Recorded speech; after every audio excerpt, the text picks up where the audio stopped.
ब्रह्मा माने साकार में जगदम्बा। प्रजापिता ब्रह्मा नहीं है? जगदम्बा प्रजापिता ब्रह्मा है या नहीं है? है। बात खत्म हो गई। पहला ब्रह्मा कौन है जिसके द्वारा ज्ञान मिला? जगदम्बा भी ब्रह्मा है, लेकिन उनके द्वारा सुनने सुनाने का भक्ति मार्ग का फाउंडेशन पड़ा है या ज्ञान का फाउंडेशन पड़ा है? यज्ञ के आदि में जो साक्षात्कारों का अर्थ सुनाया गया, वो अर्थ तो प्रजापिता के द्वारा सुनाया गया, लेकिन साक्षात्कारों को ज्यों का त्यों वर्णन सुनने सुनाने का कार्य किसने किया? वो माता ने किया। तो सुनने सुनाना वो तो सिर्फ भक्ति मार्ग का फाउंडेशन है ना, इसलिए भक्ति में दम नहीं होती। और ज्ञान में, ज्ञान को बल कहा जाता है, पावरफुल चीज है। चंडा मारत बोलते हैं ना, ज्ञान में कैसे आता है? चंडा मारत बोलते हैं ना, वो सब बार में दुनिया वाले सब तूफान। हाँ, ज्ञान में कैसे आता है? तूफान कैसे आता है? संकल्पों के तूफान तुमको नहीं आते हैं? बस वही तूफान है, वो स्थूल तूफान है स्थूल दुनिया के, और ये है सूक्ष्म तूफान। जैसे वो तूफान आंध्र प्रदेश में बहुत आते हैं, यहाँ भी जो ज्ञान की अंधी आत्मा है उनको तूफान बहुत आएंगे। जिनके अंदर ज्ञान होगा वो ज्ञान से मुकाबला कर लेंगे, उनके ऊपर असर नहीं होगा तूफान का, माया के तूफान का, कैच कर लेंगे। ये बात ऐसे रावण का आत्मलिंग दिखाता है ना, सब है आत्मलिंग दिखाता है। हाँ जी, वो क्या है? रावण का आत्मलिंग दिखाते हैं, वो आत्मलिंग लेकर हाँ, वो क्या है? वो ज्ञान, हाँ, क्या अर्थ? वो शिव से जाकर आत्मलिंग लेकर आत्मा लेके आते ना, वो बुद्धि, वो हाथ में लेकर के लिंग लेके फिर चारों ओर फिर रहा था। वो तो ये हाथ जो है बुद्धि की यादगार है। ये बुद्धि जो है, उस बुद्धि में उसने शिव को याद किया। रावण भी किसको याद करता था? वो भी तो शिव को याद करता था। शिव को याद करता था, दूसरी तरफ देवियों की भी पूजा करता था। देवियों की पूजा करता रहा, इसलिए व्यभिचारी हो गया। एक को याद करता रहता तो अब व्यभिचारी होता, वो भी देवता बन जाता, उसको भी जीवन मुक्ति मिलती। लेकिन वो देवियों में भी बुद्धि जाती थी। इसलिए मुरली में बोला हुआ, देवियों के पुजारी होते हैं रावण संप्रदाय। याद किसको करना है? एक को करना है या अनेकों को याद करना है? एक को याद करना है।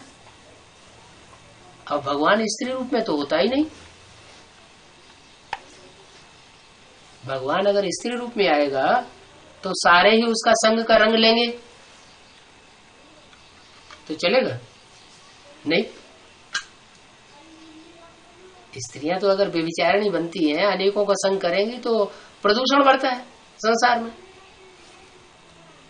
तो भगवान स्त्री का रूप धारण करके नहीं आता, वो पुरुष का रूप धारण करके आता है।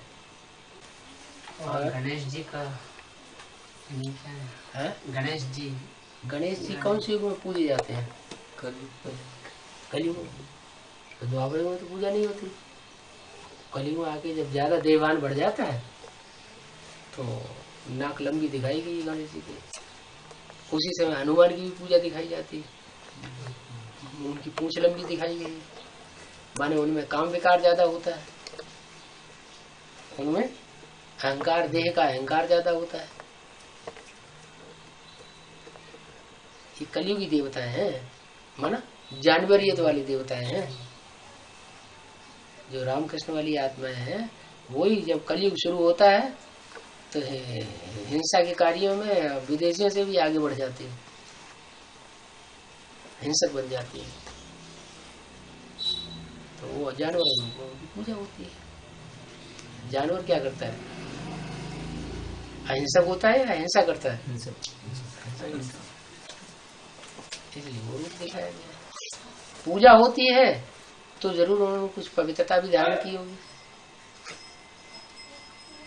जो थोड़ी बहुत पवित्रता धारण की है इसलिए पूजा होती है। जैसे महाकाली की भी पूजा होती है, जरूर महाकाली ने भी कुछ न कुछ विशेष पवित्रता को धारण की है, बाप के साथ रह करके।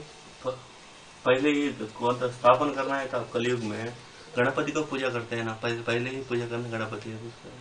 यज्ञ क्या, यज्ञ की जब आदि हुई है तो यज्ञ की आदि में शुरुआत काम की शुरुआत किससे हुई? ब्रह्मा से हुई।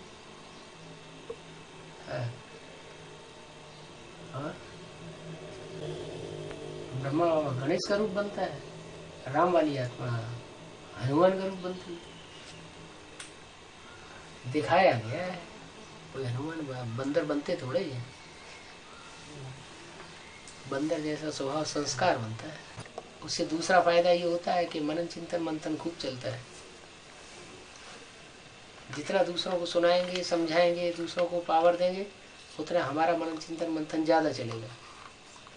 हमारा मंथन ज्यादा चलेगा तो नई नई बातें ज्ञान में निकलेंगी, हमारी खुशी ज्यादा बढ़ती रहेगी। खुशी भी बढ़ेगी और अनेक जनों के राज भी खोलेंगे अंदर अंदर।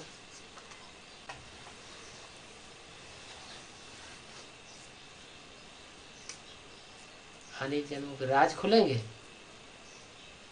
तो आत्मा भरपूर हो जाएगी, अव्वल नंबर में आएगी। फिर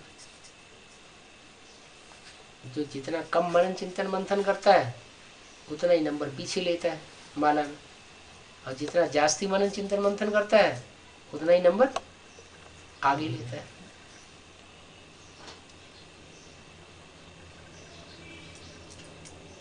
अभी एक ज्ञान बोले तो अभी छोटा है तो अभी इतना क्या ज्ञान लेता है बोलते हैं। अभी ज्ञान बोले तो अभी तो छोटा है, ज्ञान क्यों लेता है? तो अभी जरा जाने दो बोलते हैं। अभी एक ज्ञान बोले तो इनकी भाषा आप अपनी भाषा में बोलिए ताकि सब लोग समझे आप क्या पूछ रहे हैं। बताइए बोल रहे हैं कि किसी दूसरे को अब समझाएंगे तो वो बोल देंगे कि ये छोटा ज्ञान है, हमारा ही बड़ा है। कैसे ऐसा बोल रहे हैं? वैसे नहीं बाबा, हम बोल रहे हैं ना, अब बोले तो अभी छोटा है, अभी तो बहुत तो साल हुए बाद तो ज्ञान ले सकते हैं। आपका छोटा ये है, उम्र कम है, तुम्हारी अभी उम्र कम है, बाल काले हैं, अभी बाल सफेद नहीं हुए हैं। बाद में बुढ़ा हुए बाद देंगे। तुमने दुनिया को देखा नहीं है, बुढ़ा हुए बाद ज्ञान तुम्हारे अंदर थोड़ा ज्ञान है, ज्यादा ज्ञान मत बगाड़ो। हमने दुनिया देखी है, हम ज्यादा अनुभवी हैं, इसलिए तुम ज्यादा हमको सुनाने की कोशिश मत करो। हम तुम्हारी बात मानने वाले नहीं। उनको अहंकार आता है अपने पुरानेपन का, ओल्ड एज का, उनको अहंकार आ जाता है, इसलिए ऐसा बोलते हैं। लेकिन उन्होंने जो कुछ भी ज्ञान लिया है वो दुनिया वालों से लिया है, और हम किससे ले रहे हैं?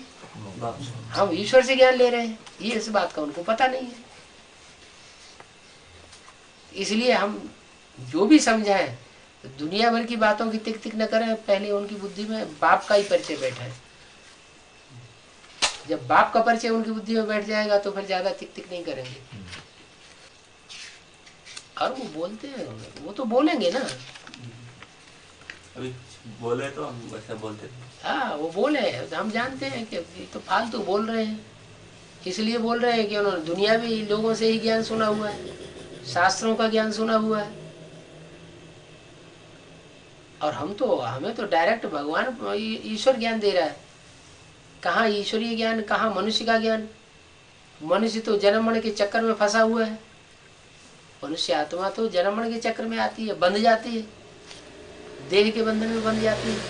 हम तो उससे ज्ञान सुना है जो देह के बंधन में कभी आता ही नहीं, बंधता ही नहीं, जन्म मरण के चक्र में ही नहीं आता। तो उसमें तो पूरे चक्र का ज्ञान है,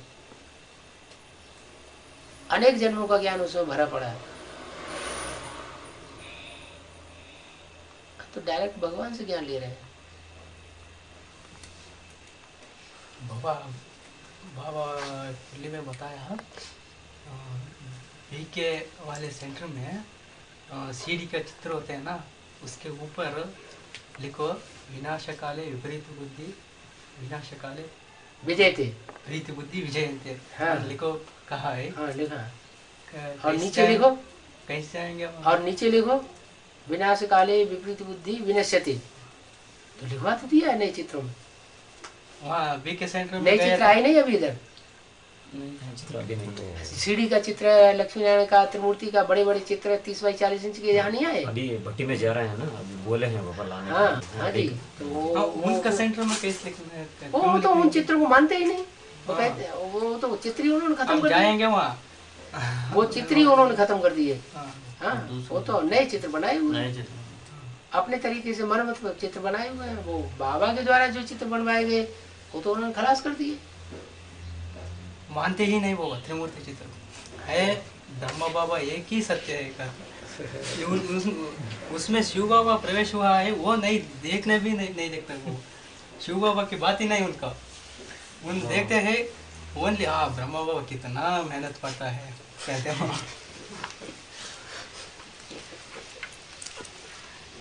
लौकिक वाले समझाते हैं ना 63 जन्मों में जिन आत्माओं का जिस आत्मा के साथ ज्यादा कनेक्शन रहा है वो उन्हीं को सपोर्ट करेगी। जो कृष्ण की आत्मा के साथ ज्यादा जन्म लेते रहे हैं वो कृष्ण को ही सपोर्ट करेंगे। जो राम के साथ जन्म लेते रहे हैं वो राम को सपोर्ट करेंगे। इसलिए मुरली में बोला राम और कृष्ण के भक्तों में आपस में झगड़ा हो जाता है। उनमें भी बाहर की दुनिया में ऐसा होता है। बाहर की दुनिया में भी ऐसे होता है, हो रहा है। ब्राह्मण की दुनिया में भी ऐसे ही हो रहा है, इसलिए बाहर की दुनिया में हो रहा है। ब्राह्मण की दुनिया में शूटिंग ना हो तो बाहर की दुनिया में भी नहीं होगा। लेकिन धर्म तो एक ही है ना। धर्म एक कहाँ है? रामकृष्ण दोनों भी एक दिन सनातन धर्म में आते हैं। हाँ, सनातन धर्म में तो स्थापन करते हैं, लेकिन वो जिस जहाँ तक पहुँचते हैं वो सिर्फ राधा कृष्ण जैसे जो बच्चे हैं वो देवताओं से लेते हैं या भगवान से लेते हैं? देवताओं द्वारा। राधा कृष्ण जैसे बच्चे जो जन्म लेंगे तो वो राजाई किससे लेंगे? देव आत्माओं से ही तो लेंगे, अपने माँ बाप से ही तो लेंगे। और हम किससे लेते हैं? हम भगवान से लेते हैं। तो अलग अलग बात नहीं हो जाएगी। असल सनातनी कौन हुआ? जो भगवान से लेते हैं। वो 84 जन्म तो लेंगे लेकिन उनके कई वर्ष कम हो जाएंगे। कृष्ण की सोल के ही 50 वर्ष कम हो जाते हैं सृष्टि रूपी चक्र में। तो जो कृष्ण के बाद जन्म लेने वाली आत्माएं होंगी उनके तो और ही ज्यादा जन्म और 84 जन्म होंगे, लेकिन वर्ष कम हो जाएंगे पूरे चक्र में से। अभी ब्रह्मा वाली सोल है, कृष्ण वाली सोल है, 69 में शरीर छोड़ा, 69 में शरीर छोड़ा ना, तो 2019 में उनका जन्म होगा 18 में। 50 साल हो गए कम। 50 साल तक सृष्टि रूपी रंगमंच पर उनका पाठ नहीं चलेगा। और राधा है? राधा और राधा का राधा कृष्ण का, राधा कृष्ण जैसे बच्चों का राधा कृष्ण साथ ही साथ तो जन्म लेंगे। वो राधा का जन्म जो 3 साल और कम हो गया, और है? उनका 53 साल कम हो गया। तो जितने वर्ष कम हो जाते हैं सृष्टि रूपी चक्र में से उतनी कमजोर आत्मा होती है। महाकाली का पाठ अनिश्चय में आकर ब्रह्म पात्र होता है या निश्चय में पात्र होता है?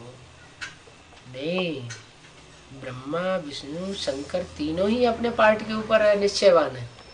अपने ऊपर भी उनको निश्चय है, बाप के ऊपर भी निश्चय है, ड्रामा के ऊपर भी निश्चय है। लेकिन उनको जो प्रेरणा देने वाला है वो कौन है? संहार शंकर करता है या शक्तियों के द्वारा कराता है? कराता है शंकर से। शंकर तो कराता है, तो शक्तियों के द्वारा संहार कराता है तो उनकी बुद्धि को घुमाएगा ना। नहीं तो विनाश नहीं। हाँ, तो नहीं तो विनाश कैसे होगा? देखो भक्ति मार्ग के चित्रों में भी महाकाली जब मार काट मचाती चली जाती है तो शंकर जी कहाँ दिखाई गए? पाँव के नीचे दिखाई गए। शांत चुपचाप जो कुछ करो तो करते रहो। लेकिन एक और खास बात, जहाँ जहाँ महाकाली का चित्र दिखाया गया है शंकर जी नीचे पड़े हुए हैं, उनकी छाती में महाकाली पांव रख रही है, महाकाली के मस्तक में शंकर जी का चित्र दिखाया गया। हाँ, या शिव का या शंकर जी का चित्र दिखाया गया। इसका मतलब उनकी बुद्धि को प्रेरणा करने वाला वो वहाँ बैठा हुआ है। चलो अभी कुछ है नहीं, सर्विस फील्ड में नहीं रहोगे तो बुद्धि नहीं चलेगी। सर्विस फील्ड में रहेंगे कम से कम घंटे 2 घंटे जरूर ईश्वरी सेवा में कुछ न कुछ सुनाते रहना लोगों को। सुनाने से बुद्धि ज्यादा चलेगी। बुद्धि जितनी ज्यादा ज्ञान के मनन चिंतन मंथन में चलती है उतनी ज्यादा खुलती है बुद्धि, नहीं तो डम्ब बुद्धि बनी रहती है। ईश्वरीय सेवा में बुद्धि लगी रहे, ज्ञान का मनन चिंतन मंथन करने में लगी रहे, नई दुनिया की मनन चिंतन मंथन में बुद्धि लगी रहे, तो बुद्धि को माया नहीं पकड़ेगी। एक और फायदा है, माया को पकड़ने का मौका ही नहीं मिलेगा। ज्ञानी तो आत्मा बच्चों को माया नहीं पकड़ती। कुंभकर्ण पकड़ सकता है, लेकिन ईश्वरीय सेवा में रहेंगे तो कुंभकर्ण भी उस समय नहीं पकड़ेगा, क्योंकि ईश्वरीय सेवा करने वालों को खुशी बहुत मिलती है। जहाँ खुशी चढ़ी हुई होती है वहाँ नींद वीद नहीं आती है, नींद कम हो जाती है। मोड़काल मूल गांव तो जो कंपनी से भी ज्यादा इंटीरियर है, कंपनी से भी ज्यादा बैकवर्ड दिखाई पड़ रहा है। यहाँ क्या टाउन एरिया है? तालुक ही होगा, तालुका है, तालुक। फिर भी यार कर्नाटक में पीछा है ये। हाँ? कर्नाटक में पीछा का लास्ट सबसे ज्यादा पिछड़ा हुआ है। सही बात है, जो सबसे ज्यादा पिछड़ा हुआ है उसको, जो जिसको दुनिया पिछाड़ देती है, पीछे कर देती है, उसको सेवा आगे आगे कर देगा। लेकिन जीवन चलने के लिए सभी यहाँ से आते हैं। हाँ? जीवन चलने के लिए हाँ। आंध्रा और कर्नाटक वाले यहाँ कर जीवन जीत पाते। इधर इधर वाले सभी ऐसे है बाबा, बाहर से आ रहे हैं ना, वो सब अच्छा है। अच्छा, बाहर से आए हुए यहाँ जो बसे हैं, यहाँ आकर के जो बाहर से आकर के बस गए हैं वो भले फूले हैं, और जो यहाँ के मूल निवासी हैं वो गरीब है। कंपनी में भी ऐसे ही है। कंपनी के जो पुराने रहने वाले हैं वो तो उनके पास खाने को भी नहीं है, मकान बनाने को भी नहीं है, कपड़े भी नहीं है तन पे। और जो बाहर से आकर के बस गए हैं वो चेयरमैन बने बैठे हुए। इधर बहुत बड़ा पहाड़ है बाबा, पत्थर का। पत्थरों का पहाड़। नाम भी ऐसा पड़ा है बाबा, मोणकाल मूल मना कन्नड़ में मोणकाल मना घुटना, मोणकाल शत्रु तब पुराने राजा का। इस गांव के ऊपर जब ये शत्रु आए ये वार करने के लिए, तब ये गांव वाले ने पाड़ेगर मानते हैं यहाँ। सो उस गांव वाले ने रागी, जो रागी को काला काला छोटा, वो ऊपर से डाल दिया वहाँ पहाड़ से, तो रागी डाल दी। रागी जो चढ़ने वाले थे शत्रु, वो सब एक गिर करके ये सब टूट गए, मर गए। नाम भी ऐसा है बाबा, मोणकाल मुरई मुड़काल माना मुड़ गया घुटना मुड़ गया। बेहद में क्या है, बेहद में क्या अर्थ होगा? वो आदमी खुद अपनी ऊंची स्टेज में रहेंगे, और जो विरोध करने वाले आएंगे घुटने तोड़ देंगे। रागी जो मरीजों को खिलाया जाता है, छोटा दाना, वही दाना ही बहुत छोटा होता है। इधर सब वही ज्यादा यूज करते हैं। रागी पैदा ज्यादा होती होगी, बहुत अच्छा काम करती है रागी, बहुत पसंद। लेकिन रागी पहले नहीं खाते थे कोई वहाँ। उसका आटा जो है वो आटे की रोटी बनाई जाती है भिगो के। पहले आटा बनाते हैं, आटा बना के उसको भिगोते हैं, और भिगोने के बाद फिर उसकी रोटी बनाते हैं, गर्म पानी से भिगोया जाता है। अच्छा बनता है, और पाचक भी अच्छा है, पेट को हटिए, बहुत दुरुस्त चीज़ है, बढ़िया है। बीमार लोगों को खिलाने के लिए बहुत बढ़िया चीज़ है। वो कीड़ा नहीं पड़ता होगा, कितने साल रखे तो अच्छा, जैसे सरसों में कीड़ा नहीं पड़ता है।